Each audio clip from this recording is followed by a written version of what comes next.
আসসালামু আলাইকুম, আমি সাইফুল খান বেসিক ইনফোজনের পক্ষ থেকে আপনাদের সকলকে শুভেচ্ছা জানাচ্ছি।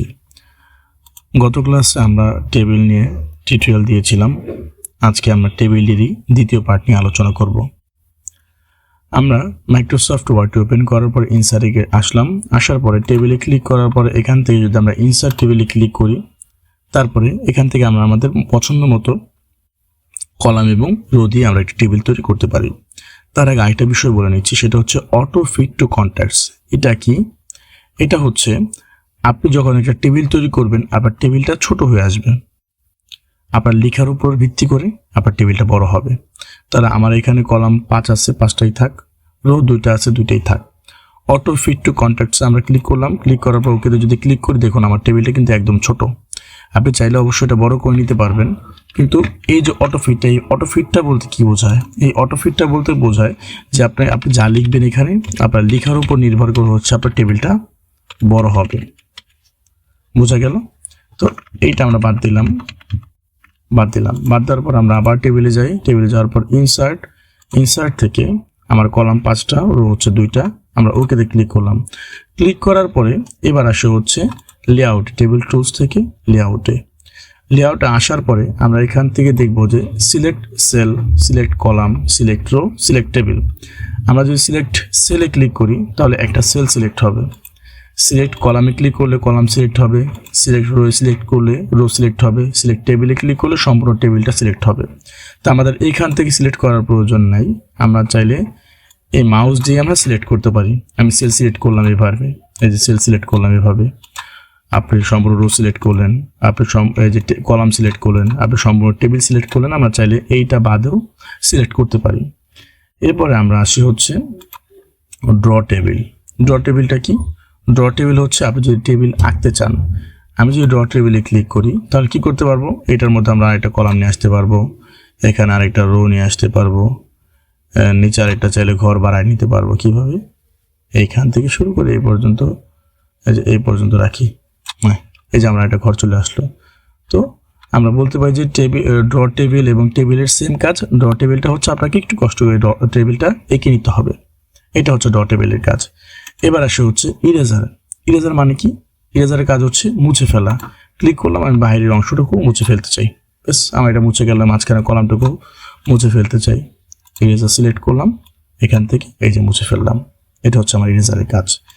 এরপরে আমরা দেখব হচ্ছে ডিলেট।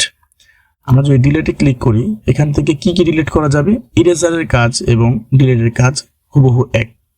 টেবিলের কাজ, ড্র টেবিলের কাজ এক। টেবিলে ক্লিক করলে টেবিলটা অটোমেটিক চলে আসে, ড্র টেবিলে ক্লিক করে আর টেবিলটা এঁকে নিতে হয়। দুটার মধ্যে পার্থক্য এতটুকুই। ইরেজারের কাজ হচ্ছে মুছে ফেলা, ডিলেটের কাজ হচ্ছে মুছে ফেলা। ইরেজার দিয়ে আপনাকে টেনে টেনে মুছতে হবে, আর ডিলেট থেকে যদি আপনি ডিলেট করেন তাহলে এটা স্পেসিফিকভাবে ডিলেট করে দিতে পারবেন। ধরুন আমি এখান থেকে ডিলেট কলাম, কোনো একটা কলাম ডিলেট করতে চাই, তাহলে আগে কি করতে হবে? আমার কলামটা সিলেক্ট করে নিতে হবে। ধরুন আমি এই কলামটা মুছে ফেলতে চাই, কলামটা আমি সিলেক্ট করলাম। সিলেক্ট করার পরে আমি এখান থেকে ডিলেট ক্লিক করব। ডিলেট ক্লিক করার পরে ডিলেট কলামে যদি ক্লিক করি আমার কলামটা ডিলেট হয়ে গেল। আবার যদি আমি রো ডিলেট করতে চাই, এই যে উপরের যে রোটা সিলেক্ট করলাম, ডিলেট রো, এভাবে ক্লিক করলে আমার রোটাও ডিলিট হয়ে গেল। এবার আমি যদি সম্পূর্ণ টেবিলটাই ডিলিট করতে চাই তাহলে সম্পূর্ণটা সিলেক্ট করতে হবে। সিলেক্ট করার পর এখান থেকে ডিলিট টেবিল ক্লিক করলে আমার সম্পূর্ণ টেবিলটা চলে যাবে। আচ্ছা, এবার আমরা দেখব হচ্ছে insert above, insert below, insert left এবং ইনসার্ট রাইট। এই চারটার কাজ কি? এই চারটার কাজ হচ্ছে আপনার ডানে বায়ে কলাম নেওয়া এবং উপর নিচে রো নেওয়া। এবার আমি যদি উপরের দিকে রো নিতে চাই, সেক্ষেত্রে আমি কি করতে পারি?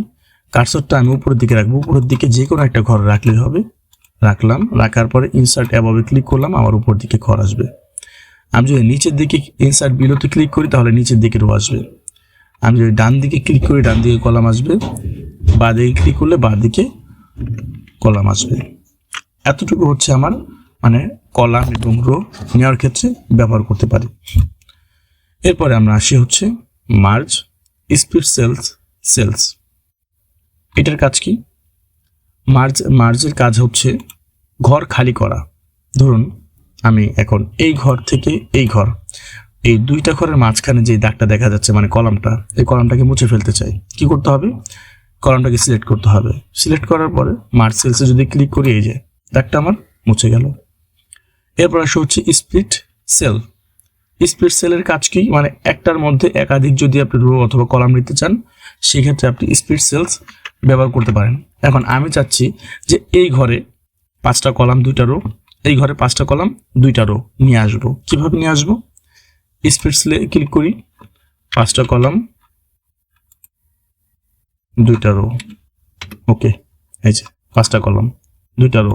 সেম একই রকমভাবে এখানেও যদি আপনি 5টা অথবা 2টা কলাম 3টা রো, 8টা কলাম 10টা রো, 2টা কলাম 1টা রো, 1টা কলাম 2টা রো, আপনার যেভাবে ইচ্ছা ওইভাবে আপনি এখানে ঘরের মধ্যে মধ্যে আপনি নিতে পারবেন। কলাম, রো, টেবিল, মানে ঘরের মধ্যে আরেকটা টেবিল তৈরি করতে পারবেন। এরপর আসছে হচ্ছে আমরা স্প্লিট টেবিল।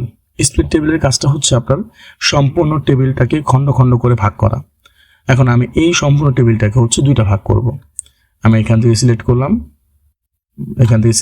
করার পরে স্প্লিট টেবিলে যদি আমি ক্লিক করি, তাহলে আমার টেবিলটা হচ্ছে 2 ভাগ হয়ে আসবে। আমাদের আজকে টিউটোরিয়ালটা